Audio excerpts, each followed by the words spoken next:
Hello friends. तो मैंने basically अभी मैं अपनी ट्विन प्रेगनेंसी की जर्नी आप लोगों के साथ शेयर कर रही हूँ, और साथ में मैं कैसे अपनी 1-2 साल की बेटी को भी उन बच्चों के साथ बड़ा कर रही हूँ, वो थोड़े थोड़े मैं आपके साथ अपनी रूटीन्स के कुछ हिस्से शेयर करती हूँ। तो आज मेरे पास थोड़ा टाइम था क्योंकि आज मेरे हस्बैंड का है वीकेंड ऑफ, और बेटी को वो संभाल रहे हैं, तो अभी बेबीज़ थोड़ा सो रहे हैं, तो मैंने सोचा थोड़ा आप लोगों से बात कर लूँ। तो ज़िंदगी ना, जब एक्चुअल में ऐसे सभी कहते रहते हैं कि जब माँ बनोगे पता चलेगा, समझ आएगा ज़िंदगी के कैसे एस्पेक्ट्स हैं, कैसे कौन अपने हैं, कौन आपको सपोर्ट करता है, आप किस तरीके से मैनेज कर पाते हो। एक्चुअल में अपने करियर को और अपनी मदरहुड को साथ में चलाना, वो उस वक्त बहुत टफ़ लगता है। बट ना, नॉर्मली देखा जाए टफ़ नहीं होता कुछ भी अगर आपके पास अच्छा सपोर्ट सिस्टम हो। मैं ब्लेस्ड हूँ कि मेरे हस्बैंड बहुत ही सपोर्टिंग है, बट ऑल्दो उनके पास कोई अलग सपोर्ट सिस्टम नहीं है, हम दोनों ही एक दूसरे के लिए सपोर्ट सिस्टम है। तो मैंने चूज़ किया है कि करियर को साइड वाइज रख के मैं 3 बच्चों को अच्छे तरीके से अपब्रिंगिंग पे उनके ध्यान दूँगी, उनको नॉर्मल रखूँगी, क्योंकि मेरे 2 ट्विन्स में से एक ट्विन थोड़ा क्लेब्सिला निमोनिया वाला भी है, तो उसके लिए ये ठंड तो बहुत ही ज़्यादा क्रूशियल होने वाली है।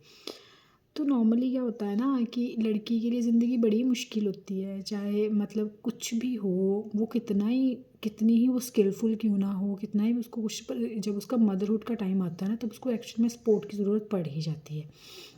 तो आपके अपने ओपिनियन होंगे, अपनी थॉट प्रोसेस होगी, आप चाहेंगे कि आपको अपने तरीके से एक ज़िंदगी डील करनी है ना। आप जब उस चीज़ के लिए किसी को कॉन्फ्रंट करोगे, या आप कहोगे कि नहीं, मुझे स्पेशली बच्चे के अपब्रिंगिंग में कि मुझे ये चीज़ इस तरीके से करनी है, तो नेक्स्ट वाले पर्सन का एक अलग थॉट प्रोसेस होगा। वो आपको कोऑपरेट करे ना करे, वो उसके ऊपर रिलाई करेगा, और अगर आप इंडिपेंडेंट नहीं हो तो आपको कोई इतना सीरियसली लेगा नहीं कि ठीक है यार, इस हमने भी पाले हैं, वैसे वाली मेंटालिटी ज़्यादा चलती है।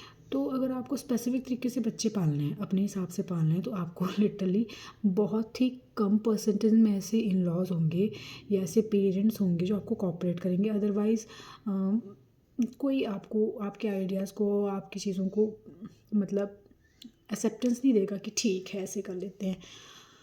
तो उस चीज़ को ना, जब आप किसी को डायरेक्टली कॉन्फ्रंट कर ही लेते हो कि नहीं मुझे इस तरीके से ही चाहिए, तो कलेश होते हैं, फिर रहते हैं अकेले, फिर करनी पड़ती है चीज़ें खुद मैनेज, और उसमें आपके हस्बैंड भी आपके साथ पीसते हैं अगर वो आपको कोऑपरेट कर रहे हैं, और अगर वो आपको कोऑपरेट नहीं कर रहे तो आप अकेले ही पीसते हो।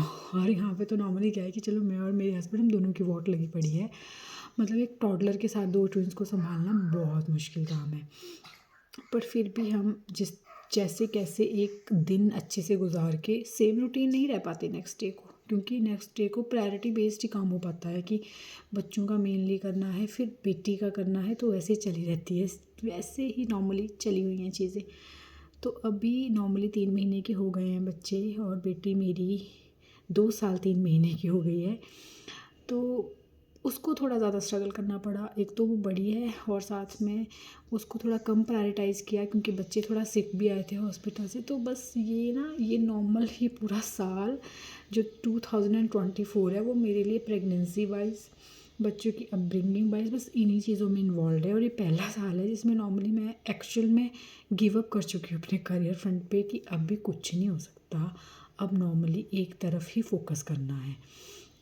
और रही कॉपरेशन की बात, तो गलत कोई नहीं होता, अपनी जगह सबकी अपनी अपनी प्रायोरिटीज़ होती हैं, अपने अपने एक्सपीरियंस होते हैं। बट क्या होता है कि आपको कोई कितना अंडरस्टैंड कर पाता है, आपको कोई कितना हेल्प करना चाहता है, वो चीज़ वहाँ मैटर करती है कि आपको आपके हिसाब से चीज़ें करने में कौन कितना कोऑपरेट करता है।